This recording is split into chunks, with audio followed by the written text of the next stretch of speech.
Now let's turn to Westminster, where Rishi Sunak has marked his first 100 days as Prime Minister.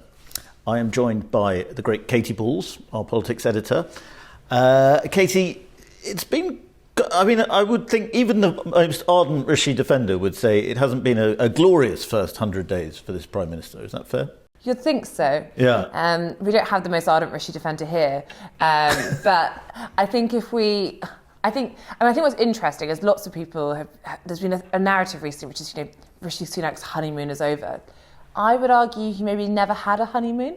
Yes. In the sense he did come in, amid market turmoil, quickly had to do autumn statement, which the party really disliked, even if it did accept, that mix of tax rises, spending cuts. So it hasn't really had a feel of a new leader particularly, and I think you can see that in his approval ratings. As for his first 100 days and what's happened, I think that it has been difficult for Rishi Sunak. I remember when he first came in, there was an argument which is, well, the Tory party's ratings are very low, but Rishi Sunak's are much higher than the Tory parties. So can he lift the Tory parties up with his ratings, or will he sink with his parties? Now, he has not gone all the way to where the Tory party is, but his poll ratings are definitely declining quite fast. And I think they're sort of meeting in the middle. Yeah, exactly. Yeah. Well, meeting in the middle, I think that's probably kind in the sense. I don't think the Tory rating has particularly gone up. Yeah. He has improved things slightly from where Liz Truss was, but there's still a pretty consistent 20-point lead, and this does have an effect on morale, because there are some MPs who thought it'd be more of a bounce when Rishi Sunak came in, but also I think if it was almost probably a more realistic scenario where every week perhaps the Tories gained a point, or every a couple of weeks, that would add to probably a sense that this is a project which if you keep going, the Tories will have good results.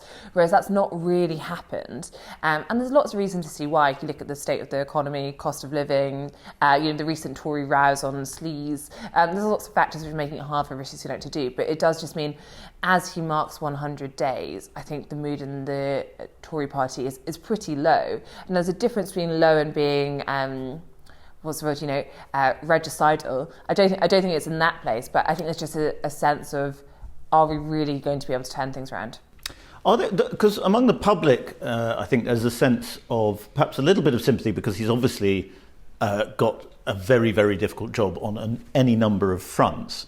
However, that is marred by the fact that he was Chancellor for a long time, and he's very much associated with this government that a lot of people blame for the various crises in Britain at the moment. Do MPs feel that too? Do MPs think he needs more time? And do they have sympathy for him, or do they, like the public, critical MPs, feel that he's been tarred by his association with the Johnson era? So I think there's a combination. I think there is some sympathy for Rishi Sunak within the party, which is just, it's a really difficult job he's inherited. And as you say, he's not completely removed from it. He was, the second most senior figure in government for a lot of that period. But therefore, I think there's some where he needs to be time to get on with it. But then you also do have plenty of MPs who, increasingly you'll hear he's too managerial. I wonder if actually there's sometimes I think there's greater sympathy with some voters towards Rishi Sunak within the party, because there are groups that say, well, he needs to be more radical, and there's also plenty of MPs who would rather Boris Johnson had remained as leader, and that's different than saying we want Boris Johnson back now, but think it was a mistake to oust Boris Johnson in the first place. And there's people who supported Liz Truss who think that her legacy, ultimately, some people would argue there's not a legacy, but they think what she was arguing for in terms of growth has now just been completely ignored by Rishi Sunak and Jeremy Hunt. And therefore, they worry that, there's a sense, I think, of fatalism slightly taking over the Tory party. Liz Truss is back in the papers today. Some MPs urging her not to be a destructive force now that she's sort of re-emerging into the limelight. But at the same time, as you suggest, the Trussites think that they were right all along. They just got everything badly wrong at the time. But the message that productivity and lower taxes was crucial to the Tories' chances of winning again was essentially correct. Is that not right? Yeah, I think it's interesting for Rishi Sunak because there are three former Prime Ministers in the House of Commons. And I think 2 years ago it was just Theresa May. Now you have Liz Truss and Boris Johnson. They pose different problems for Rishi Sunak. Boris Johnson is definitely he may come back and try and be Prime Minister again, and everything is seen in that sense. no one, even Liz Truss's most ardent supporters, are saying that she should come back and be Prime Minister, or even leader of the opposition if the Tories lose. But she is a problem for Rishi Sunak in the sense, as you point to, her ideology and the schools of thought in the Tory party which she represented, and lots of people say she is not the right communicator or person to front it, but it's still pretty popular. And I think, therefore, Rishi Sunak, and I think particularly with the spring budget, I wouldn't expect huge tax cuts at all. But I think that while Rishi Sunak has said, growth is one of my 5 priorities, lots of people say, well, you can say that, but what is your plan for growth? It's not very ambitious.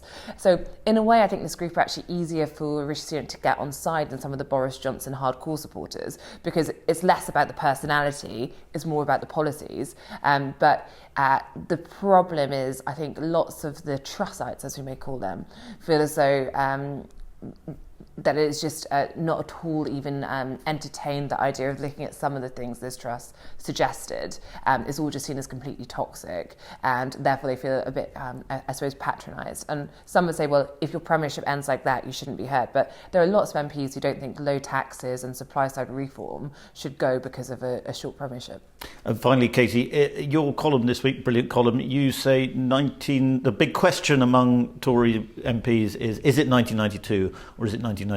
And am I right in thinking sort of Team Rishi, Team Sunak think that it's 1992 and the people who are in despair think it's 1997? Explain a little bit. Yeah, I think it's a bit of a proxy. So basically, if you want to be nice about Rishi Sunak, you say it's 1992. And if you want to be nasty about Rishi Sunak, you say it's going to be 97. Yes. Get ready for this huge landslide. And actually, I think if you speak to MPs probably with an agenda on neither side, I think probably what MPs are more likely thinking is where the party could end up, and obviously we're a long way away.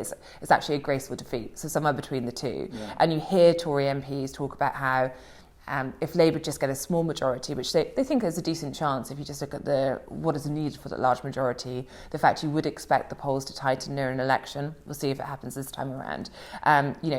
Some MPs will even say it's preferable right now, not for a wipeout, but say if Labour won a majority of 20, they think that would give the party time to regroup, and Labour would really struggle with that, and then they would get back in quite quickly. Now, that could be very wishful thinking, but it's interesting, I think, that away from the 92-97 jab, which you cannot avoid at any event really, I think in private it's much more what counts as a good defeat for the Tory party. Yeah, and it's probably just all about the economy, really, fundamentally, isn't it? Yeah. Thank you very much, Katy.